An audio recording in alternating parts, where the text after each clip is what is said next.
ఈ నెల 16వ తారీఖున కర్నూలులో జరగబోయే సూపర్ జీఎస్టీ సూపర్ సేవింగ్స్ అనే కార్యక్రమానికి ప్రధాని మోదీ గారిని ఆహ్వానించడానికి ప్రత్యేకించి సీఎం చంద్రబాబు నాయుడు గారు ఢిల్లీ వెళ్ళారు. ఆయనతో భేటీ అయ్యి కర్నూలులో నిర్వహించబోయేటువంటి కార్యక్రమం గురించి పూర్తిగా ఎక్స్ప్లెయిన్ చేసినట్టుగా తెలుస్తోంది. అయితే ఈ కార్యక్రమం గురించి మాట్లాడడంతో పాటు చంద్రబాబు నాయుడు గారు సీఎంగా 15 సంవత్సరాలు సక్సెస్ఫుల్గా కంప్లీట్ చేసుకున్నందుకు మోదీ గారు ఆయనకు శుభాకాంక్షలు తెలుపుతూ ఎక్స్లో ట్వీట్ పెట్టారు. ఆ ట్వీట్ గురించి కూడా ప్రత్యేకమైనటువంటి ధన్యవాదాలు తెలుపుతూ, దాంతోపాటు మోదీ గారు 25 సంవత్సరాలు తన రాజకీయ జీవితాన్ని కంప్లీట్ సక్సెస్ఫుల్గా చేసినందుకు గాను చంద్రబాబు నాయుడు గారు కూడా కంగ్రాచులేషన్స్ తెలిపారు. అయితే ఇక్కడ కర్నూలులో జరగబోయేటువంటి కార్యక్రమం సూపర్ జీఎస్టీ అనేది మోదీ గారు దేశ ప్రజలకు ఇచ్చినటువంటి గిఫ్ట్.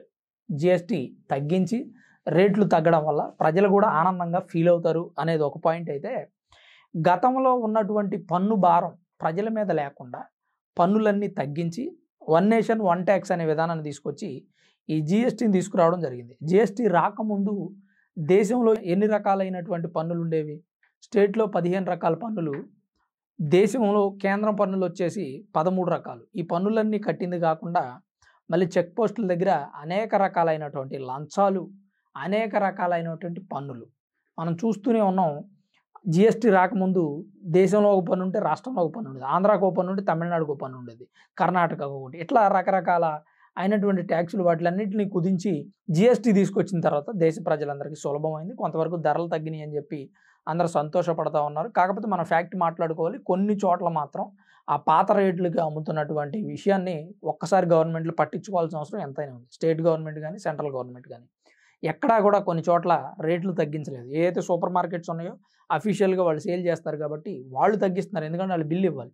కానీ ఏరియాల్లో కొన్ని ప్రాంతాలకు పరిమితమైనటువంటి చిన్న చిన్న షాపుల్లోనూ లేదంటే కొన్ని రకాలైనటువంటి ఐటమ్స్ మీద జీఎస్టీ అనేది తగ్గలేదు, మాకు తగ్గించవలేదు, అందుకే మేము ఇవ్వలేదన్నారు.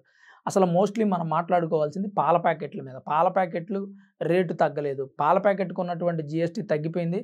పాలకు సంబంధించిన ఐటమ్స్ మీద జీఎస్టీ తగ్గిందని చెప్పి గవర్నమెంట్ చెప్తూ ఉంటే పాలు మీద ఎలాంటి జీఎస్టీ తగ్గలేదు, పెరుగు మీద ఎలాంటి జీఎస్టీ తగ్గలేదు. అదే పాత రేట్లు ఏవైతే ఉన్నాయో అదే అమ్ముతున్నారు.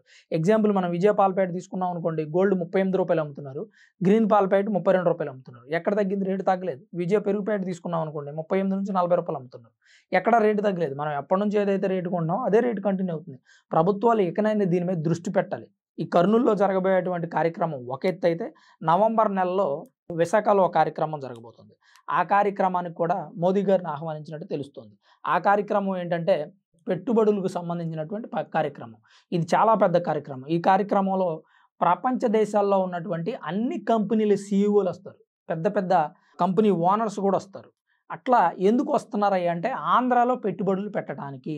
అక్కడ డిస్కషన్ జరుగుతుంది. ఏదైతే జగన్మోహన్ రెడ్డి గారి హయాంలో జరిగినటువంటి సీఈఓల మీటింగులు కాదు, వాళ్ళ యొక్క పర్సనల్ ఎవరో క్యాండిడేట్లను తీసుకొచ్చి లేదంటే వైఎస్ఆర్సీపీ పార్టీకి సంబంధించినటువంటి వ్యక్తులకి సూటు బూటు తక్కువగా కేసుకొచ్చి వీళ్ళే సీఈఓలు, కంపెనీ సీఈఓలు అని మాయ చేసినటువంటి వ్యవహారం అయితే కాదు. ఇక్కడ ప్రపంచ దేశాల్లో ఉన్నటువంటి కంపెనీల సీఈఓలు ప్రత్యేకించి ఆంధ్రాలో పెట్టుబడి పెట్టాలనుకుంటున్నటువంటి ఇంటర్నేషనల్ కంపెనీ ఓనర్స్ అక్కడికి వస్తారు.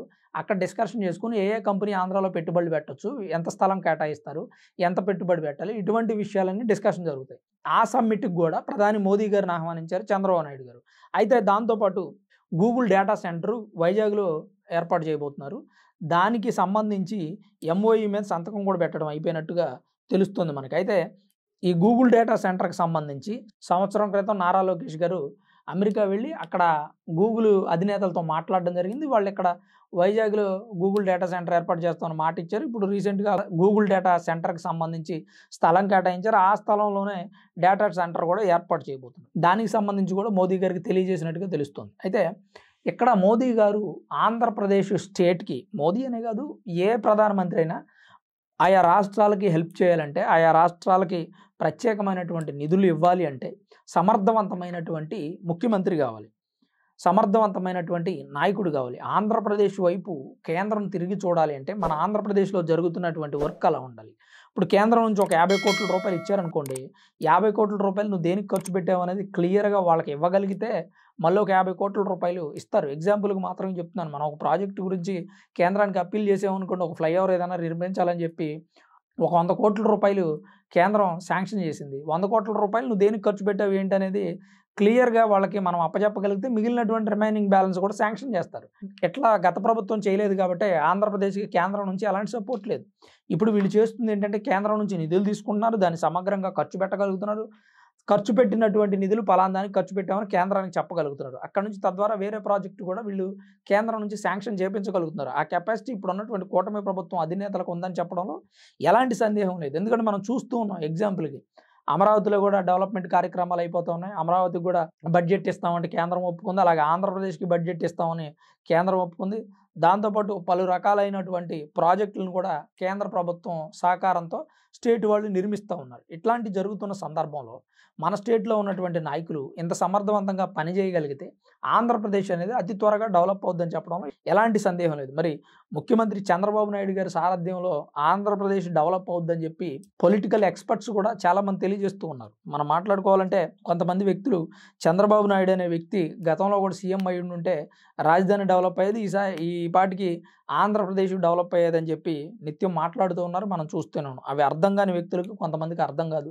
చంద్రబాబు నాయుడు అనే కాదు, ఎవరైనా సరే జగన్మోహన్ రెడ్డి గారు చేయగలిగితే జగన్మోహన్ రెడ్డి గారు ఉంచేవాళ్ళు.